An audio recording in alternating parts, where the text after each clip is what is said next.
to certify a quorum, please? Yes, sir. Town of Ashland, Mr. Hodges. Here. Ms. Barnhart. Charles City County, Mr. Atkins. Present. Mr. Patterson. Chesterfield County, Mr. Carroll. Online, can you hear me? Yes, sir, we can hear you. Okay. Chair Holland. Here. Ms. Schneider. Here. Mr. Miller. Goochland County, Mr. Lyle. Here. Mr. Vaughters. Hanover County, Mr. Davis. Here. Ms. Pritchard. Mr. Hudson. Henrico County, Mr. Cooper. Present. Mr. Rogish. Here. And Mr. Schmidt. Newcastle County, Mr. Moyer. Here. Powhatan County, Mr. Kinney. Ms. Morissette. Mr. McClung. Mr. Powers. City of Richmond, Mr. Addison. Ms. Jordan. Here. Dr. Newbill. Here. Ms. Robertson. Capital Region Airport Commission, Mr. Rutledge. GRTC, Ms. Torres. Here. Ms. Adams. RMTA, Ms. Dean. VDOT, Mr. Totten. Here. Mr. Riblett. Here. CTAC, Ms. Erickson. Virginia Department of Aviation, Mr. Harrington. Present. Virginia Department of Rail and Public Transportation, Ms. Dubinsky. Here. Mr. Sonnenclark. FTA, Mr. Koenig. Federal Highway Administration, Mr. Nelson. Mr. Rucker. Here. And Ride Finders, Ms. Ruffin. Here. Thank you. That concludes the roll call for attendance. We do have a quorum. Thank you so very much. And it's my understanding that Mr. Carroll, Supervisor Carroll, and I have a motion to confirm that the chair's decision to approve the members' request to participate from a remote location and was in accordance with the RRTPO policy for remote participation of members, and the voice of the remotely participating member, Mr. Carroll, can be heard by all persons at the primary or central meeting location here. We have a voice vote for that. All those in favor of that? Aye. Those opposed? Ayes have it, so ordered. Welcome, Mr. Carroll. Thank you for joining us today, and thank you all for joining us today. Item 2, consideration of amendments to the meeting agenda. Are there any items to be added or deleted? The agenda stands as printed before us. Let's move on. Chair's report. First of all, the chair reports shortly, as you probably be happy to know, that it's good to see you here this morning. Hopefully we'll be able to conduct business. Please feel free to share your comments as we continue to look toward our next meeting, which will be discussed later. And we welcome your input in that meeting, our joint meeting, which will be, I believe, next month, is it not? Sometimes this month, rather. You'll get the date shortly. But nevertheless, we appreciate your input. And again, thank you for being here today. And at this point, I'll have an open public comment period. If there's anyone who would like to speak, as we have printed 5 minutes, please let us know at this point. Anyone desiring to speak from the public? Anyone online? No one's online? Okay, thank you. Public comment period is herewith closed. And now approval of minutes from our February the 1st. Is that correct? February the 1st meeting, and the minutes are located where? On page 4? So moved, Mr. Chairman. On page 5, rather. It's been moved Second. and properly second. Any additional discussion? Hearing none, all those in favor? Aye. Aye. Those abstaining? Anyone abstaining? The ayes have it, so approved. Thank you so very much for approving the minutes from that meeting. Next item would be item 6, the Secretary's report, Mr. Bush. Thank you, Mr. Chairman. We have a pretty packed agenda today, so it's going to take too much time, but I did want to remind everyone that the Transportation Forum is next Friday, the 15th, 7:45 a.m. for the networking breakfast, and then the forum to follow. This is going to be the soft kickoff of our long-range transportation plan for 2050, so we hope you all can make it and help us to get some great input and hear some stories from people about how transportation impacts them across the region. Very good. And so we're looking forward to that. If you can think of anything else you'd like to hear or comment on, please So mention it if you would at this point. But it will be nice to know, and hopefully that'll give rise to some ideas and opportunities that we may have before us to consider, if you will.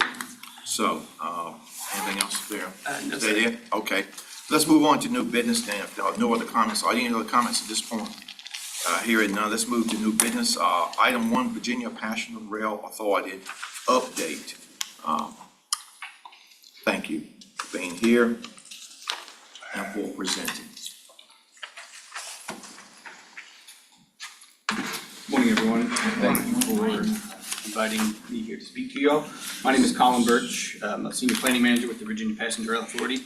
I am 1/3 of the Planning Department at VPRA. Our Director of Planning, Christine Fix. We have my colleague, Naomi Klein, up in Northern Virginia. I'm responsible for ROVA, West of Virginia.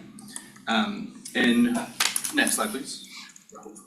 So for this presentation, what I wanted to do was introduce some of the new members to who we are, what we do, why we exist, and then talk about some of the projects that are germane to the Richmond region. And for those of you who have seen me before and heard this presentation, I apologize for anything that seems rudimentary, but I just want to make sure everybody's on the same page. Another reason that I wanted to come in and speak to the group is that I know you have plenty of interface with the VDOT and DRPT and the Highway Administration and the Federal Transit Administration. It's kind of an exciting time to be working in passenger rail in the US. The FRA previously had been a safety and inspection regulatory agency, but they've, until recently, moved into the grant funding business. So they are now investing significantly in passenger rail around the country. And we're still working with them to find out what the dynamic is between the feds, the state, and regional bodies. So we're going to be doing some more outreach to MPOs, and this is a good place to start because we're just right across the river. Okay, so next slide, please.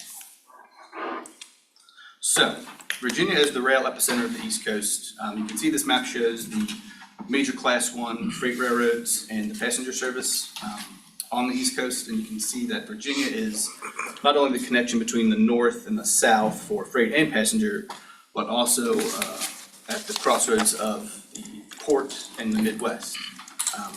So next slide, please. So the passenger rail network in Virginia currently looks like this, and this is a little busy, but that's a good thing. We have Virginia is in a unique position. You saw that it's kind of at the crossroads of the East Coast. So we have long distance services which traverse the Commonwealth, 5 of those, and those are the ones that travel from Chicago, from Florida, all the way up to New York. We also have the North Carolina sponsored service, the Carolinian, which runs from Raleigh to New York, which is funded and administered by the NCDOT. And then we also have the 4 state-supported Amtrak services in Virginia. 4 routes, which are Newport News, Norfolk, Richmond, and Roanoke, which is soon to be extended to the New River Valley. On those 4 routes, we have 8 daily round-trip trains. You see 3 from Norfolk, 2 from Newport News, 1 from Richmond. But those Norfolk and Newport News trains also pass through Richmond, so it's not just those cities they serve. They serve all cities, all points in between Hampton Roads up to DC in the Northeast. And then up in Northern Virginia, we have the Virginia Railway Express, which is the commuter rail line, 2 lines that serves DC commuters primarily. 16 daily round-trip trains, 8 to Manassas on the Manassas line, and 8 to as far south as Spotsylvania on the Fredericksburg line. Next slide, please. So this slide, I'm not going to read all the words, but essentially what it's saying is that highway transportation in Virginia is becoming unsustainable. The cost to increase the capacity on the interstate system would be significant. The previous Secretary of Transportation, Shannon Valentine, in her term, approached the state with some ideas to improve congestion in Northern Virginia. And a study found that it would cost $12.6 billion to extend an additional lane between the Beltway and Thornburg. And then after 10 years, the traffic would be worse than it was before. So we need to figure out a way to get out of this congestion. So passenger rail is definitely one of those options that can be considered. However, passenger rail is also kind of constrained in Virginia the Long Bridge, which some of you may have heard of, which is the two-track structure that crosses the Potomac from Arlington to the district. At its peak hours, it's at 98% capacity. So that's freight, commuter, passenger rail. So a solution that we have, one of our major projects is the Long Bridge project, which is looking to construct an additional two-track structure across the Potomac in order to alleviate that congestion, kind of open up the south, the connection between the south and the north. You also see that the port is increasing their output on an annual basis, and we need to provide for additional capacity for the freight trains. Next slide, please. So, who are we? We are the Virginia Passenger Rail Authority. We can trace our lineage to the Department of Rail and Public Transportation, where a number of the staff came from, I came from, a couple of our executives came from. We still have some considerable overlap with DRPT, so we work very closely with them on a pretty frequent basis. Tiffany gets a lot of calls that she probably doesn't expect or care for, but we work with them pretty closely. We were, again, given all the, I won't go through the whole list of what we are, but essentially we were established to implement the Transforming Rail in Virginia program, which is a series of projects, I'll get into that a little bit later, that seek to, one of the things they seek to do is to separate freight and passenger rail on the RF&P corridor from Petersburg to Richmond.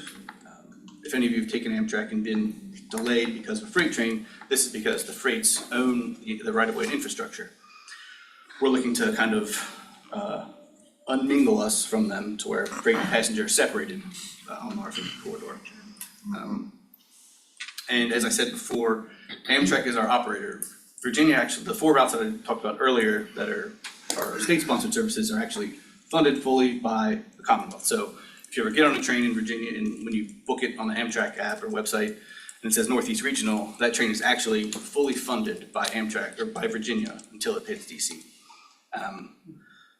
So Amtrak is the operator for our services. VRE, they are the commuter service operator up in Northern Virginia. They're an operator, Keolis, and they use a different type of train. And this last bullet point, governed by a 15-member board of directors that's appointed by the governor, and that was set up to kind of future-proof our projects. So many of our projects span years, a decade and more, and with Virginia being a one-term governor, we didn't want to run into issues where after one term, the administration comes in and doesn't see our projects or this program as being worthwhile and cancels us. This 15-member board is meant to kind of future-proof us from political. Excuse me, question, is that board staggered in terms of its Correct. duration? Yes, sir. What's the average term of a board member, for example? I do not know. I try to stay out of the board stuff. Okay. Okay, But just curious. I apologize. I can look into that for you, though. Okay, we'd like to know. And this picture is of the, let's see, Ashland downtown, 2 tracks. 2 tracks are gonna stay there, to downtown Ashland. I was told to make that point very clear. 2 tracks, through downtown I Ashland. heard the word too, thank you. I'm looking at you, John. Next slide, please. So you heard me talk about the Transforming Rail in Virginia program, which started off as this agreement between the Commonwealth and CSX to acquire lots and lots of land and some infrastructure from CSX. We executed another agreement with Norfolk Southern, which really pertains to Western Virginia, but for the purposes of Central Virginia, we'll talk about the CSX agreement. And part of that agreement was to acquire 3 segments. Segment 1 is the RF&P, or the Richmond, Fredericksburg, and Potomac Historical Railroad from Petersburg to DC. Segment 2 is the S-Line, which connects Petersburg down to North Carolina. And that was an abandoned right-of-way, still is abandoned. And there's a project, which I'll get into a little bit later, looking to expand direct service from Petersburg to Raleigh. Right now, the route, if you take the train from Raleigh, from Richmond, you have to loop down along the coast, hit, I think you hit Rocky Mount, Selma, and then you make a westerly movement. It takes about 6 hours. So it's not exactly the most efficient, and you can drive there 2.5. Wow, how long has that been in place? The S-Line or the? Yeah. The S-Line's been there, How long has it been? it's been around a long time. It's Okay. currently abandoned, so there's, the right-of-way exists, but no tracks. Okay, It's being explored with DPRA and North Carolina DOT to look at implementing service on that, and we'll talk about that a little and bit. high speed, okay, good. Okay, thanks. higher speed, we'll say. And then there's segment 3, which is the Buckingham branch, which was a short line that connected Doswell to Clifton Forge. And the reason we purchased that was it's a single track, but we wanted to preserve it for potential future expansion. There are currently no plans to put service on there. Let me back up. There are no immediate plans to put service on there, but we wanted to, if CSX is looking to sell it, who else might they sell it to? We wanted to preserve that for preservation. And this large map on the right, this is the RFP kind of zoomed in focus. You see all the phase 1 and phase 2 improvements. So these projects are now fully funded. We received a $729 million grant from the Federal Railroad Administration at the end of last year to fill the gap that we had for funding all these projects. So phase 1 and phase 2 are now fully funded. And next slide, please. The Richmond Lair facility it's technically not a part of TRV, but it's adjacent to TRV. It's mentioned in the agreement, but it's not specifically called out as a discrete project. But adding it is going to improve service and allow for the additional service to Richmond. And what it is a layer facility we're about 30% right now. We've started the NEPA process to clear it environmentally with the federal government. It's when I say facility, it's not like a big garage where you would fix your car. It's basically a series of tracks in Fulton Yard that are constructed to accommodate passenger trains for crews to clean, do routine maintenance, some space for Amtrak crews to start the day there. The way the service works right now is trains that originate and terminate at Richmond Main Street Station, when they get to Main Street at the end of the day, they have to alight their passengers, everybody gets off. The train makes a northern move, deadhead, where there's no passenger on it, it's not in revenue service, up through Acker Yard back to Staples Mill Station, where there's a pocket track. The train can rest overnight and the crews can service it. And in the morning, that same train with a deadhead movement, no passengers, not in revenue, makes another southward movement through Acker Yard back to Main Street to pick up passengers to start the route. Very inefficient. So what we're looking to do is add this facility to improve the efficiency there and allow for additional capacity. Next slide. Got questions? Thank you. Thank you. So Richmond contingents over here. Okay. Who are you working with at the city, and is this existing land that you already own and control? So it's primarily in the CSX land, primarily in Fulton Yard. There is a tiny sliver that does go out into Henrico actually. So it's not in Richmond. However, we will probably be tying into Richmond stormwater system. So we wanted to, we have been coordinating with them. With whom exactly? Leo Manton, Okay, we have a meeting coming up thank you. just to work through the permitting process with I them. think if you could reach out to our Yes. offices, thank you. Sure, absolutely. Include us in that meeting. Okay, absolutely. Okay. Mr. Chairman? Yeah, please. Yes, Yeah. I appreciated you used the word inefficiencies with the deadheading and all. Have the metrics been done as to how quickly the alleviation of the inefficiencies would pay for the Fulton? I mean, is that like a 1-year payback, a 3-year payback? I'm not sure. You save $3 by investing $1. So I'm sure the calculations could be done to figure out the cost savings or cost benefit analysis for the crews that are, still being paid, but it's not in revenue for that 6 miles between Main Street and Staples Mill. But I don't know if I have it available for you right now. Okay, all right, thanks. Any other questions? Lee, other questions? Yeah, are you done? Almost? Yeah, we can go to the next slide unless there's other. Okay, next slide, go ahead. Yeah, keep going. Till we stop. Yes, sorry. So Hanover Third Track, in the Transforming Maryland, Virginia program, it's known as Siding C. This is the 3-mile track, which is going to be constructed in Hanover County. It does enter into the town of Ashland. However, those 3 tracks are not going to be constructed through the downtown part of Ashland. They're going to stop just north of Vaughn Road. It also includes reconstruction of the Route 1 bridge and an additional bridge to cross over Ellis Crossing Road. Right now, there's the 2-track bridge that crosses it. It's a little narrow, but adding that 3rd track in order to accommodate the siding. And next slide, please. So Ettrick, if anyone's ever been to the Ettrick station, it's not the worst station I've been to, but it's not the best station I've been to.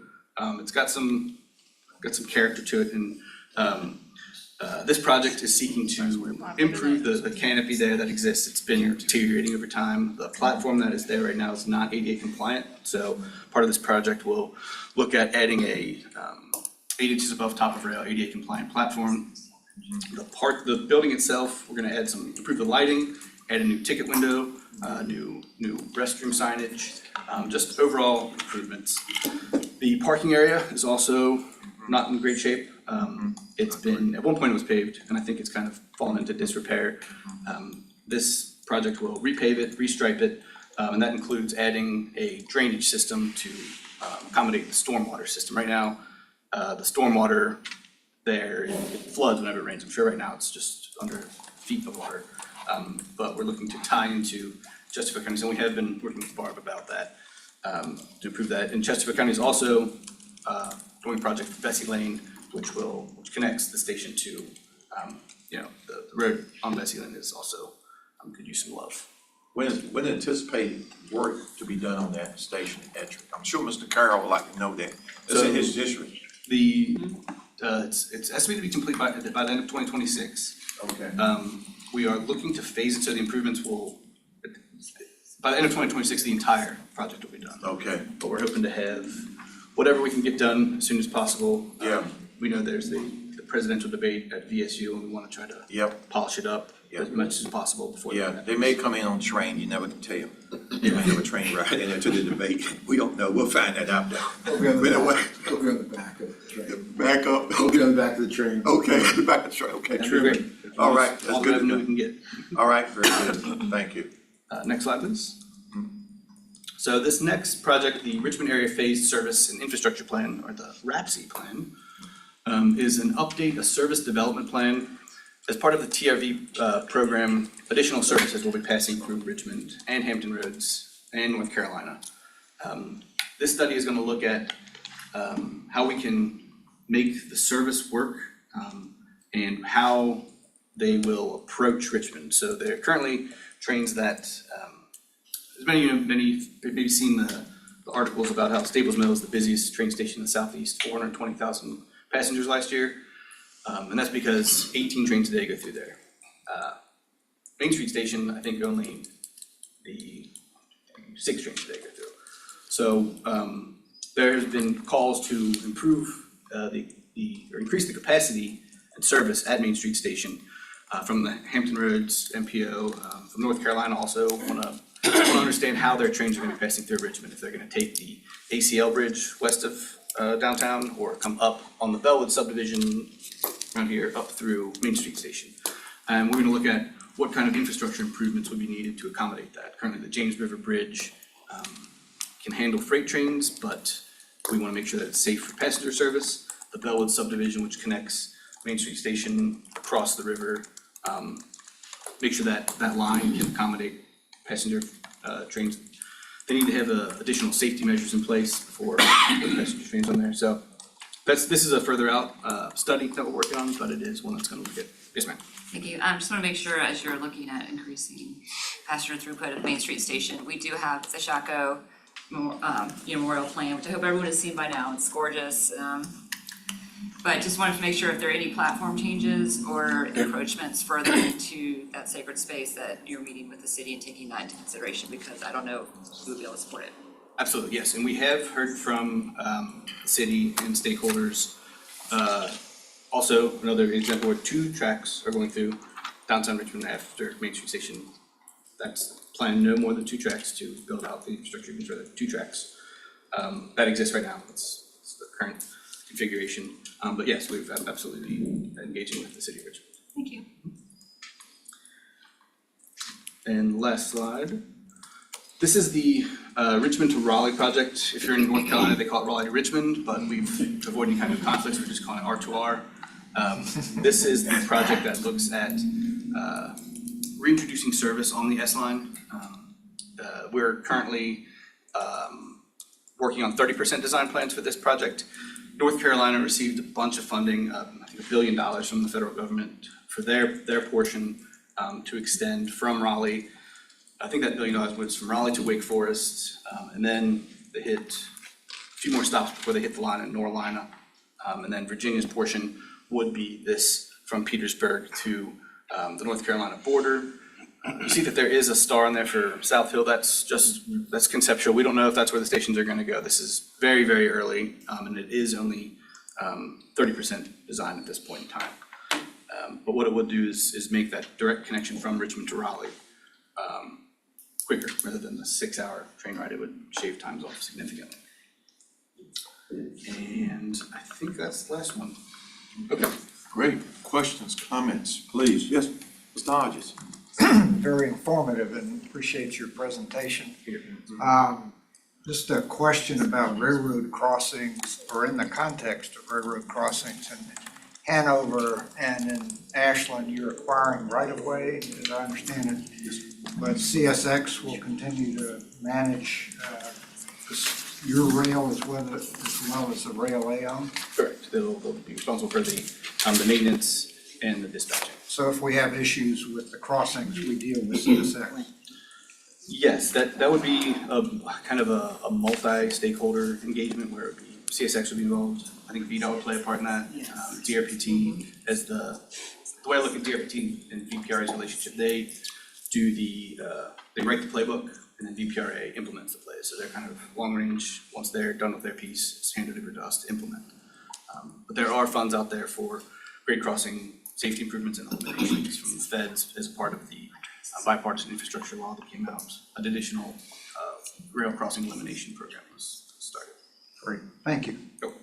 Okay, other questions or comments relative to rail and, of course, rail authority update? Yeah, I thank you so much for being here, Colin. I'm always concerned about the high-speed rail. And if North Carolina received that $1 billion, did we get a light billion or from that infrastructure bill that the president signed?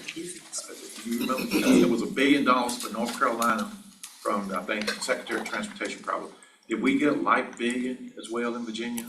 We hit the 729 million. 729 million, so we close. Yeah, close. Okay. We're close. Okay. That's the question. In terms of high-speed rail, I think we've been talking about this for a number of years. I can't wait to get on a train and just take off. And I think we're going to Virginia Beach will be something we can look at. And I'm saying the rail is very successful from DC to Roanoke. There was a lot of folks who took the rail. It was very successful for a meeting we held there in the state. So I think this is something that continually want to be updated on. Any other questions or concerns about this? I'm always concerned about time. It seems like, I think we can do a better job. I keep looking at Japan and China. I don't want to bring that up too much, but I know they have a different governing body. And that's why I was asking about the 15-member board, how they are interacting with this in terms of what's going on. So that'd be something to find out how we can move more swiftly toward getting there. I'd love if the General Assembly made a study where we had to go to Japan and Germany to study. Yeah, we always do that. When we do that, we'll plan, everybody will go. And we'll ride the rail and we'll come back and hopefully get it done. But anyway, enough, I guess, being facetious. I have a comment here. Just one comment. You brought up the Port of Virginia. Yes, thank you. One of the things I think is important about that is their ability to barge to Richmond, and Richmond having existing rail infrastructure that could be made available probably easier than going from all the way from Virginia Beach to here. Just curious what the Port of Virginia thinks in regards to rail and or barge options for their increase in volume and how that could potentially impact some of the project you do in South Richmond to support that. So that's a good question for in terms of the barge side, I'm not super familiar with that, but we did take a trip down to the port to learn about their rail infrastructure. And they're shifting towards a intermodal strategy where they're building out their intermodal facilities like crazy. If I'm sure that you guys can take a tour down there, they take you up on the top and show you everything. They've really invested in rail, and one slide that talks about how much increase in capacity they're looking at. They're really ramping up their rail services. Okay, that's a good, great. Thanks for asking that question. That was my question. I forgot it. About the port. And I think maybe a visit to the port for especially our newer members would be a great idea. The Port of Richmond. It's been years since I've been there. But I think it'll be a great visit coming up for us. Let's do that, make that happen, okay? Let's schedule that. Yes, sir, you had a hand, please. I have nothing against Raleigh, okay? But I think it's always important to promote why you would do that. Why would you go on that line? I have no idea why I would take the train to Raleigh from here. And so I don't know, I don't know if there is a huge need for something like that, or are we just making a line to make a line? I would say that I think one of our biggest demographics we found in our research is that college students, we have a great number of college students, and down there, North Carolina State and UNC, Duke, all those students could benefit from that. We also have a lot of tourism and leisure travelers, so I'm thinking of it not necessarily going to Raleigh, but bringing North Carolinians up to Richmond. Right, And Virginia. I agree. And that's the S line is kind of their long bridge. It's the centerpiece of their rail infrastructure right now. They gotta get that completed before they can start adding additional service. So they're, But we have to plan for success correct. versus most of the time in passenger rail, we don't plan for success. That's very important. Yeah, thank you, appreciate that. I found out yesterday, we don't have a direct flight. I guess you could drive faster than fly to Raleigh from Richmond. Yes. We don't have a direct flight to it's something we need to investigate, why it takes so much. I think we can do better in that area too, so we look forward to it. But thanks so very much for being here, we appreciate it, we look forward to updates, and you can share with us information that we'll share with the membership as appropriate, yes. One I'm more sorry. question, if I may. Oh, one more, yeah, please, I'm sorry. On the early slide, you were showing the east-west, and I know CSX has a line that goes all along the James River from Lynchburg to, I guess, the ports. Is there a challenge in negotiating rail or passenger access on those CSX lines? That's a straight line to Lynchburg and Roanoke, and the Yeah. line's already there. I don't know if that's just, they don't want us as passenger. I think I can only speculate on what might happen in a negotiation like that. They might say we need $2 billion worth of infrastructure improvements to accommodate that. This is not VPRA's policy, this is just my speculation. But we do have the connection from Doswell going west through Charlottesville down to Clifton Forge with the Buckingham Branch. We have preserved that. So there is an option for the east-west connection, that in the kind of the Shenandoah northern part of the state. I'm just thinking the existing rail exists. We got trains going along that. Yeah, and they do use the Buckingham Branch, which is the one that we acquired from Doswell to Clifton Forge. It's not quite as trafficked as the James River line and that, but I'm sure you've seen coal trains all day long just on that. So that's a very highly utilized. Yeah, okay, thank you. My son used to take the train from Minnesota down to Illinois when he was in college, and it was supposed to take 12 hours. It would take 24 hours sometimes, just because they had to move over for coal and gas trains and stuff like that, because they were given preferential treatment on the trains. So, Interesting point, thank you, appreciate it, Connie. Any other questions? no. We're hearing none, let's move on to item B2. And I also have some rail maps that we have. I'll put those in the lobby for anybody. Yeah, let's look at that. Maybe we'll take a train ride with another project. Okay, I'm just contemplating. Okay, item B2, Mr. Bush. Yes, sir, Mr. Chairman. This item is an amendment to our Transportation Improvement Program for the Pole Green Widening Project. As you recall, we went through the transportation planning process last time, so this is related to authorizing the project and implementing the project. So this is a project that's already underway, but we have to update some information that's in the TIP. So the background, the TIP is our plan for federal investments for the next 4 years. It basically lays out what projects we're going to be spending money on. VDOT has requested this update to update the estimate on the project, so that's primarily what's triggering this, and then also the planned obligations for the right-of-way phase. And as you recall, we have to go through a demonstration of fiscal constraint, conformity, a public review, and the board has to approve it. Yes, sir. So this project will widen from 2 lanes to 4 lanes. The Pole Green Road, extending sidewalks and shared use path on the side. It's from Bell Creek Road to Rural Point. It's already included in our constrained long-range plan, Connect RVA 2045. It is regionally significant. It is adding capacity. So for air quality purposes, we had to include it in our regional conformity analysis report. And again, this amendment is being triggered by the change in cost. So this is a quick map. This is taken from our online TIP page. So if you went and you can look at rrtpo.tip.org, you can see the amendments when they're proposed, but this is just a quick overview of where it's located. the changes that are proposed. So it's reducing the right-of-way obligations in fiscal year '24 by $431,000 and the corresponding match money. And then the total estimate is changing from 20.5 to this 39.8 figure that you see on the screen. So it's a significant increase in the cost, and that's what's triggered the TIP amendment today. The TAC has reviewed this request and they've recommended approval. There's a draft resolution in your packet on page 22 with the language for that approval. So I'm happy to answer any questions about the amendment. Questions, comments? Mr. Chairman, Yes, sir. 30 years ago, we told the folks in that neighborhood that it was in the 6-year plan. So 30 years later, we're getting closer.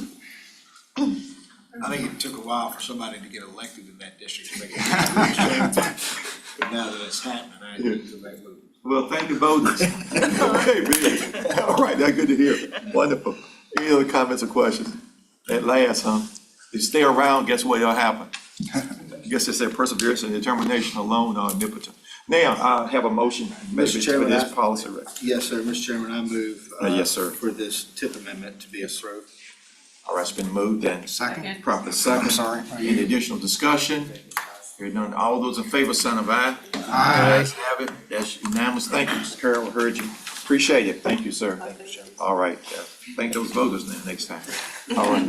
All right, next item 3. Thank you again, Mr. Chairman. This item is another TIP amendment, and this would be to add a new project to the TIP. So this is the Short Pump Area Transportation Improvements NEPA study. So again, on the planning cycle, this is just relating to authorizing the project. This project is not already underway.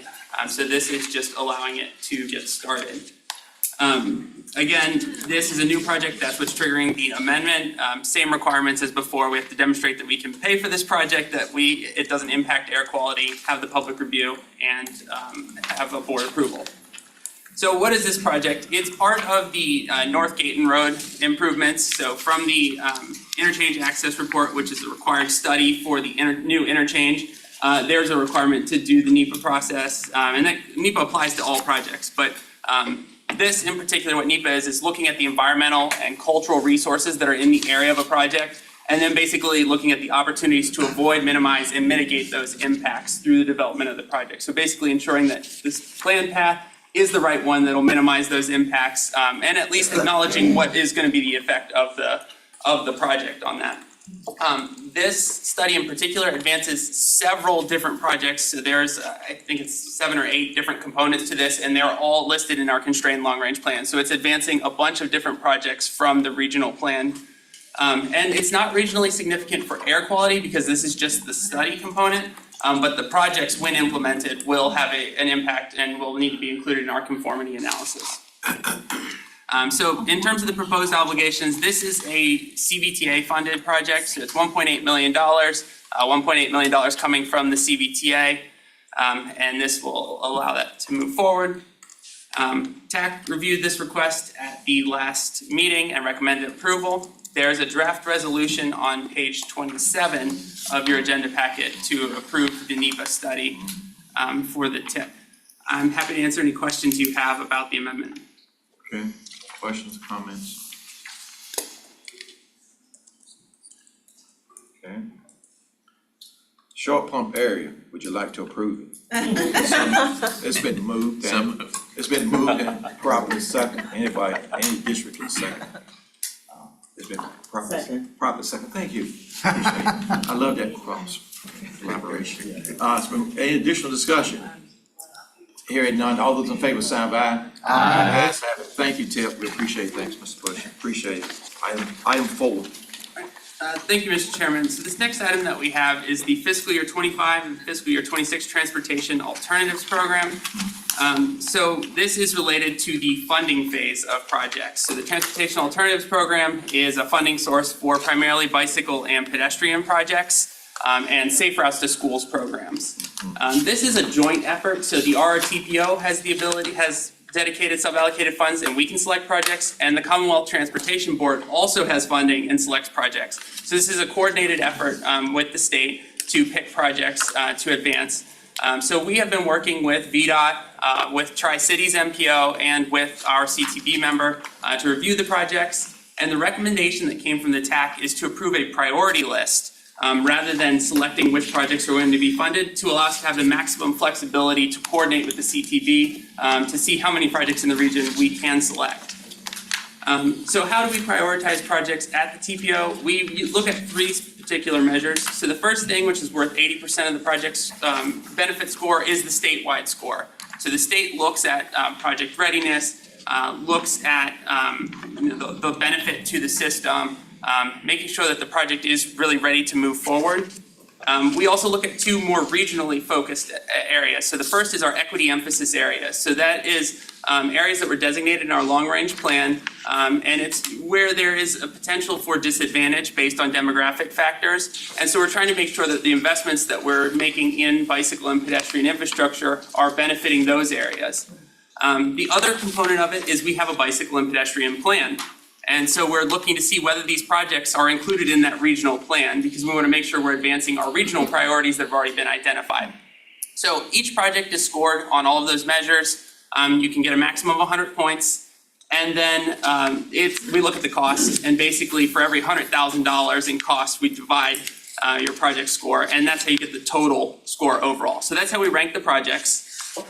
One thing that did come up in the discussions is there's a new component to the statewide scoring methodology that wasn't in the previous methodology when we'd approved ours, and that is a deductive measure. So basically what this does is it takes points off of your score statewide if you had previously canceled projects, if your projects which have missed your deadline to move into construction, or if there's a new program that's the locally sustained performance program. So if the overall program of the locality isn't meeting the deadlines and the projects aren't advancing on budget and on schedule as they should, you can lose points from that as well. So we had two localities that were impacted by this. So it was Goochland and the city of Richmond. The intent of this is obviously to look at the risk that this project won't be delivered. However, when the TAC reviewed it and through our discussion, since this is a brand new measure that wasn't included when we'd originally adopted it, the TAC's recommendation was to remove that component from the statewide score as we prioritize the projects.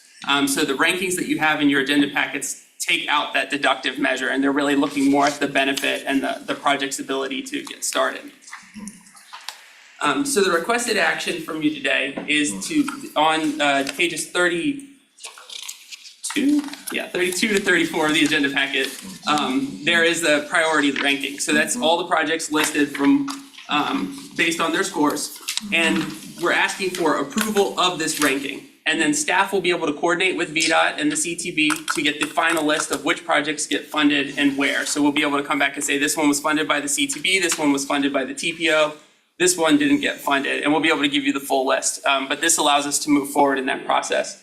So there's a resolution on page 31 of the packet that lays out the language and then the process for that, and also directs staff to come back with the final outcome of this process. Okay, very good, thank you. Questions and comments relative to this? Chairman, This item, I'm sorry? I don't see Goochland listed here, but I heard us as maybe hurting the cause where we were slow or something, and could you expand a little bit on how Goochland is not performing? Sure, so there was a previous TAP project that did not ultimately get constructed and was canceled, and so that cancellation, I believe, is what pulled off the score. So I think it was 20 points that were deducted from Goochland's statewide benefit. So that's what impacted, and that was several years ago, so it was before there was a dedicated transportation team in Goochland. So that's something that was considered as part of the TAC discussion, that there's been a change, and I think on the regional scale that we have more focus on those project deliveries. Very good. Okay, so we got work to do. Okay, Barb, any comments from you, Barb? You okay, Ms. Nelson? Okay, you know my answer. All right, thank you. Any other comments or questions on this ranking and or this request? The Scoring scoring is done by, prioritization. I'm sorry, sir? the scoring is done by So the statewide scoring is done through VDOT. And then the second component, what you have for the ranking, that's done by RRTPO staff, so Plan RVA staff. Are there any elected officials No, there's no elected officials in that. So it's a data-driven process. So we're looking at our planning, and then what comes out of that is Beg your pardon? Okay, no problem. As you were. so what comes out of that is a draft ranking, and then what the technical advisory committee does is review that and make sure that the draft rankings are correct. So basically making sure that the process was followed before making a recommendation up to the policy board. Okay, very good. Thank you. Other comments or questions? Okay, the resolution on page 31, as mentioned, prioritization on page 32 and throughout. Is there a motion to approve this? So moved, Mr. It's Chair. been moved Second. and properly second. Thank you. Any additional discussion? Hearing none. All those in favor, sign of aye. Aye. Ayes have it. Thank you for approving the prioritization. Thank you very much. Item 5. Thank you again, Mr. Chairman. This is the final item I have for you today. So this is related to flexible regional funding. So for whoever, if you've been around for a while, this is the RSTP program, the Regional Surface Transportation Program, the CMAQ, Congestion Mitigation and Air Quality, and our Carbon Reduction Program. So we've put all of them under one title so we can track all the funding, and as we get new programs and the names change, it's easier to keep it straight. So this is related to funding projects. So basically, there are 3 different programs which the RRTPO, as a large metropolitan area, receives as sub-allocated funds, and we're able to select projects and award those funds based on the projects that we see fit. We received 35 different applications for new projects this time, which we then had to screen. We had to score based on the regional funding framework, which is the policy guidance that this board has approved on how we pick projects. And then we also had to coordinate with VDOT to review the estimates for the projects and make sure that the estimates were something that could be delivered. So part of our process is taking the project estimate to VDOT. VDOT comes back and gives us what they think the estimate should be, and then we work with the locality to adjust as needed. So how do we prioritize projects for flexible regional funding? It's very similar to Smart Scale. So what we have is there's 5 areas that we look at. Safety's worth 25%, mobility's 15%, accessibility and equity is 25%, economic development is 15%, and then our environment and land use category is 20 points. So you can get a maximum of 100 points. Once it's added up, then we look at the cost, and based on how much it costs in tens of millions of dollars, we divide the project benefit and get an overall score. So there's 15 total performance measures. It's very data intensive, takes a lot of time to score that. But then we come up with a draft set of rankings. So what did we go through this time? We had existing project requests and we had new project requests. The existing project requests are basically projects that we've previously selected and funded that have come back and asked for more money because the costs have increased and they can't find another source for that shortfall. Our policy is to prioritize those projects. So if it's something we've already selected, we should make sure we get it done rather than picking something new and leaving that one short of money. So the policy in place is up to 10% cost increase is approved through the technical advisory committee because it's a relatively minor increase in the scale of planning level projects. Anything above 10% requires a full policy board review. So that's when it comes back here and we ask you for additional funding for those projects. So this round, we had 4 projects which were within that TAC approved lower level. So TAC approved 4 different projects for additional funding. 2 were bicycle and pedestrian improvements in Chesterfield County. And then the other 2 was the Pole Green Road widening, which we just talked about with the TIP amendment, and Atlee Station Road widening. As you can see, and this is something I did want to highlight, Pole Green widening is only asking for $1.2 million extra in funding compared to the nearly doubling in project cost. So the county was covering most of that cost. So these were minor increases. These have already been approved through the TAC. What we're asking the board today are the larger increases that have come back. So there are 5 projects that we're requesting for existing projects that we're requesting additional funding from the board. 2 of them are in Henrico, so the 3 Chopped Road widening and the Sadler Road reconstruction. Both of these are in 8.2 and 5.8 million, about a 36 or 37% cost increase. But this only reflects a small portion of what the total increase is. So these, again, because of the inflation that we've seen throughout the construction industry, these projects have significantly increased in cost.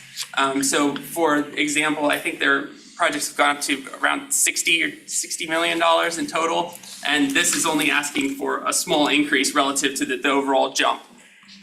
Two of the projects are in the city of Richmond. One is the Deepwater Terminal Road, which is extending an existing roadway to provide access down to the port. That's a $1.3 million increase. And the other one is Hall Street Improvement Project Phase 3. So this is a fully TPO funded project.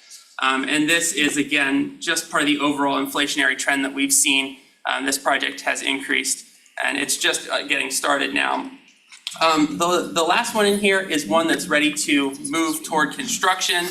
And this is Route 1 improvements in the town of Ashland. So this project's actually come back, and you see it's a much smaller jump than the other projects. This one's actually come back a couple times over the past few years for smaller increases. So it's not jumping up quite as much all at once. These other projects didn't come in the previous round, so that's the need for the larger increase all at once. So those are the 5 projects, and those in total are using up almost all of the STVG funding that we expected to be available for this round. So we don't have funding available for RSTP if we fund all of these. Which brings us to our new project requests. So we have approximately $21 million that we expect would be available for new projects, but these are limited to the congestion mitigation and air quality and the carbon reduction program funds. So those programs are more limited in what types of projects they can select compared to the surface transportation program. So if you look at the prioritization scorecards, which are in your packets, we try and label each project for which programs it's eligible for. And so that's how we pick. Going down the list, we look at the ones that would be available for CMAQ and carbon reduction. So TAC has reviewed the prioritization and recommends moving forward with project selection based on those rankings. And staff have worked on a draft allocations plan to show which projects we expect will be able to be funded, but we need to still coordinate that with VDOT to finalize it. So the projects that we expect we'll be able to fund within our budget are the Route 1 Ash Cake Sidewalk in the town of Ashland for $135,000. Gillies Creek Greenway Phase 4, so this is the 4th phase of a spur off of the Capitol Trail for just under $1.5 million. Forest Hill Avenue Sidewalk Phase 2 in Chesterfield County. This is the second part of the other pieces under the TAP program and likely to be funded there. The next two are in Henrico, Brook Road improvements in Azalea to Brook Run Shopping. So this is a shared use path and some roadway improvements with it. Glenside and Horsepen safety improvements, also a lot of sidewalk infrastructure, removing slip lanes and doing more turn lanes. So it's a safety improvement for pedestrians there. And then the last two, the Richmond Signal System, Smart City Traffic Controller. So this is part of the TPO's continued investments in upgrading the city's traffic controllers and signal system. So this is the next phase in that process. And then the final project is a roundabout at Beach Road and Riverway in Chesterfield County. So these are the projects that we feel we'll be able to fund within our expected revenues. And again, we would just finalize the actual allocation in what years the monies land once we have an opportunity to coordinate a little bit more with VDOT. So the request today, TAC has reviewed the requests, both the existing projects and the new, and recommended the existing project funding as shown on the earlier slide, and then the prioritization of new projects, which resulted in those projects that I just showed. Staff would then coordinate and finalize the allocations plan with VDOT based on the approvals today. And then we'd report back to you with those final allocations plans showing exactly which year money fell for every project. And then there's a draft resolution on pages 56 and 57 for your consideration. I'm happy to answer any more questions you have on that. Thank you. Questions, concerns? Any comments from the TAC in this regard? Anybody from the TAC, anything you want to say? Okay. Let's get these projects done. So I say. So it's been moved and what? Second. Properly second. Any additional discussion? Hearing none. All those in favor sign of aye. Aye. Ayes have it. They are approved. Keep updated on this, and of course, stay in tune with what tax is doing. So thank you, Mr. Bush, and we appreciate that. That completes our request for approval, and then we'll move to item C, agency and committee reports. Thank you very much. I think we're moving pretty well on time, but that doesn't mean you can take too much. At this point, however, just enough. Let's start out with item B, CVTA. Mr. Parsons, are you here? don't see Just a Mr. minute. Parsons here. I saw him earlier. yeah. You might wanna get him. Let's go ahead, we'll give him a moment. Let's move on to, Plan RVA, Mr. Bush, and you go Sure. there. And- We'll circle back. And if Mr. Parsons can't make it, he did give me his update, so I can provide that as well. Well, your choice. So for Plan RVA, the one thing we did want to highlight was that on February 8th, we had the new member orientation. Look for more information about that to follow. The other thing, and I'll just hit on it again, is we are hosting the Transportation Forum on the 15th. So if you Thank you. haven't registered, please make sure to reach out to Janice or me so we can make sure you're registered for the event. What's the time up there? 7:45. to about, 2:10. to 10. So make sure it's on your calendars. Thank you. And I'll go ahead and give the CBTA update as well for Please, if Chet. you would. So the information's in the packet if you want to look at the overview there. But the big highlight from the CBTA is that the CBTA just finalized the round 3 awards, which is $232 million for new projects and additional leverage for some existing projects from the CBTA's program. So it's a major investment in the region. A lot of these projects that we've talked about today, some of those are on there, like the short pump project. So the list is available online. You can take a look at it and see exactly which projects, if you haven't been following it, have been selected. But it was a pretty successful round and a significant investment in the region's transportation. Thank you. That's $232 million. Yes, sir. Talking some money there. All right, good. Any other comments? Hearing none, let's move on to GRTC. Good morning. Good morning to you. A few updates about our microtransit program. We will be launching very excitedly our Chesterfield-Cloverdale zone starting on March 11th on Monday. Launch event, if anyone is available, please come. That'll be followed by our March 18th, we'll be having our Ashland launch. And then March 25th will be our Powhatan launch. So March is a very full month of microtransit launches. Can I add that to it? Yes. Thank you. That sounds exciting. We're excited about that. Other comments? Any other comments relative to that? That's great. Thank you for your hard work there. We appreciate it. All right, item E, RMTA. And RMTA representatives, I don't see one. So we'll move beyond that to DRPT. All right. Thank you so much, and I'll apologize, I'm still going over bronchitis, so my voice is giving out a little bit still. But I think I mentioned last month about our newest marketing campaign called DRPT Connects Businesses Campaign. We started this in the middle of January, it's going through the end of March, but we are trying to encourage our Virginia-based businesses to, again, discover the benefits of looking at commuting options for their employees and learning more about our commuter assistance programs, just like Ride Finders. So we provided in our agency update links to toolkits as well as information about the benefits of these programs on our Connecting VA website. We also just launched a new Smart Scale dashboard. We had to do some updates to our open data portal, so it's an ArcGIS dashboard if you're curious about all the projects that are currently underway with us in terms of transit and rail. There's a link in the update as well. And as a reminder, I'm going to let VDOT talk about pre-applications for Smart Scale Round 6. But for us at DRPT, if you are considering any projects, I have provided contacts for both our transit and our rail planning teams so that if you need technical assistance or you have questions about that pre-application process, we did do some changes this time for Round 6. I have provided that in here. And then the last thing I will note is that FRA is currently underway with the Amtrak long distance study. They are provided a presentation and they have a public comment period through March 8th. So we provided a link to that just for everyone's information. The rest of my agency updates are just about notice of funding opportunities that came out from FTA. The big ones that most of our transit agencies are aware of is the low no emissions grant program as well as bus and bus facilities. DRPT is always available for technical assistance as well as letters of support. So if you have questions or you're interested about learning more about those grant programs, we are also available. And that's my update. Thank you, Tiffany, appreciate it. Any questions? Yes, sir, Mr. Hodge. That link will be online? For the, RRTPO, or do I go to the DRTP? for the, I'm sorry, for the Amtrak long distance call. it is in my agency update, so it is linked into the update itself. So we'll make sure that the staff can send that out to everyone. Great, thank you. Thank you very much. All right, Mr. Todd.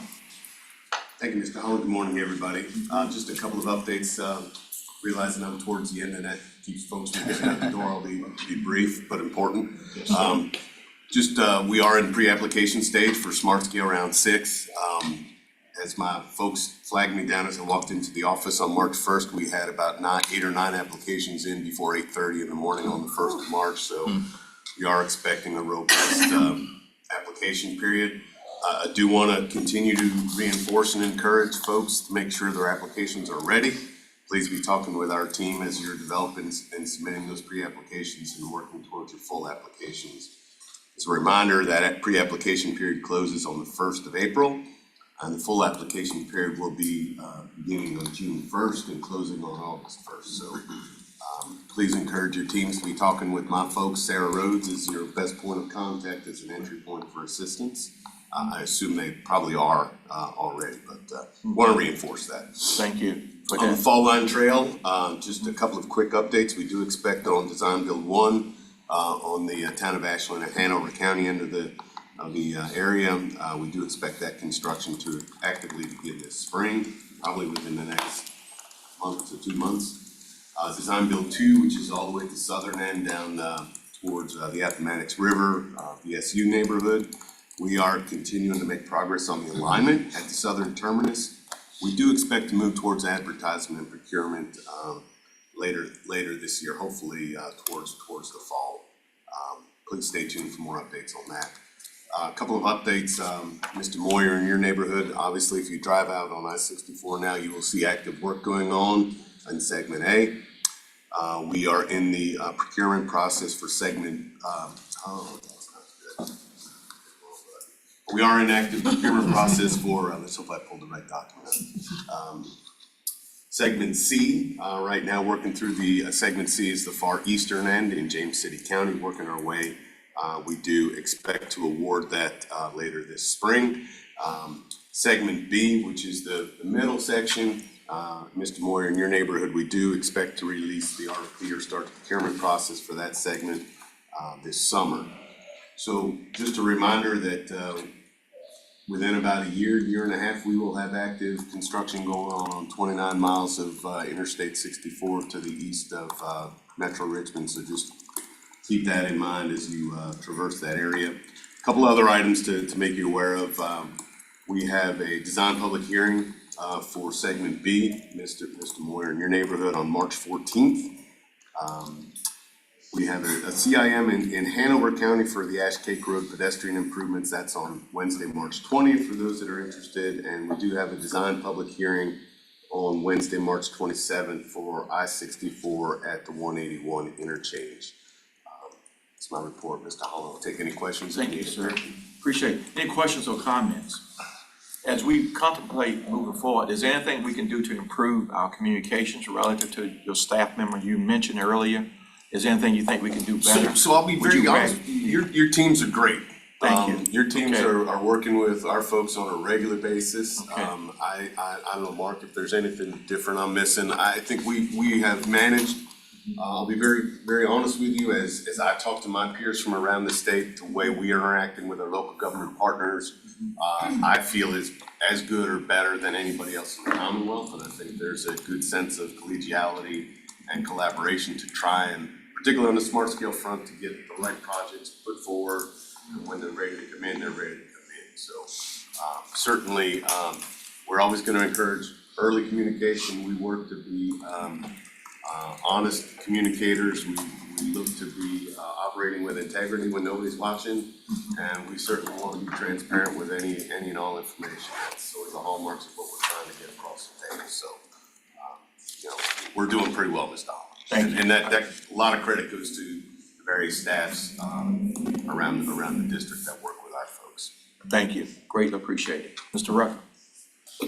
Very quick, Mr. Chairman. I'd like to remind everyone that there are a number of discretionary programs under the bipartisan infrastructure legislation. We certainly encourage you to have your staff apply for those funding opportunities. We just released a notice of funding opportunity for Safe Streets for All. We would like to see some applications, both on the planning as well as the implementation side. Also, Miles, you had asked a question after last the last meeting. That question was pertaining to access to FEMA's, our Federal Management Information System, so that you can track federal apportionments and obligations related to this region. I did take that to our administrator. Decision was made that if you're interested, we'd be willing to provide you with reports on the schedule of your choosing to accommodate that request. Just let me know. Thank you. Thank you much. Anything we can do better from a communication standpoint? You mentioned grants. Is there some connections we should be focusing on? I'm not aware of anything. Okay, Sure. very good. Thank you for letting us know. Thank you. Doing a Appreciate great it. job. Thank you. Thank you. So, okay, item D, plan RV newsletter. Any comments relative to the connector link? Information and comments or questions regarding that? Okay, thank you very much. And now, it's for you, RRTPO members, your comments. Anyone, this is round table. A lightning rod round, if you will. Let's go. Chairman, I was gonna give us the CBTA update. Okay, if you would, CBTA, there's a report in here. Yes, sir, the CVT update was the $232 million of investments that were awarded at their meeting, which was the end of last month. Yeah. So that's the major update that they had. And I believe the projects are linked in the update, but I'll go back, and if not, we'll make sure those get sent out to everyone. Yes, they are. Look at page 58 as well. Page 58. Yeah, page 58, please. Thank you. Okay, other comments, other member comments? Yes, ma'am. Mr. Rucker mentioned discretionary program. Nonpartisan, Yeah. structural, yeah. Website, how do we access that? Typically, your staff should be aware of those I'm those just notes, but if not, we do have information on our website pertaining to those discretionary programs and when those notice of funding opportunities are made available. We receive NOFOs, notice of funding opportunities. We provide that information to VDOT Central Office. VDOT Central Office takes that information and distributes out to the district offices. The expectation is that MPO staff and localities are receiving that information. If that's not happening, please let me know. But in addition to that, our office is always available and open for any questions or any technical assistance that you need with respect to developing your applications. Thank you. Thank you much. Other comments? Yes. If I may to follow up with that, USDOT also provides a website that has all their notices of funding opportunities.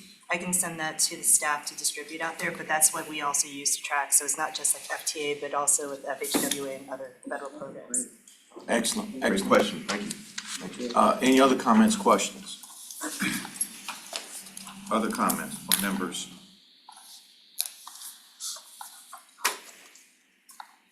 Okay, very good. And John, your question earlier about how we can move forward in terms of oversight, I think is something we need to explore.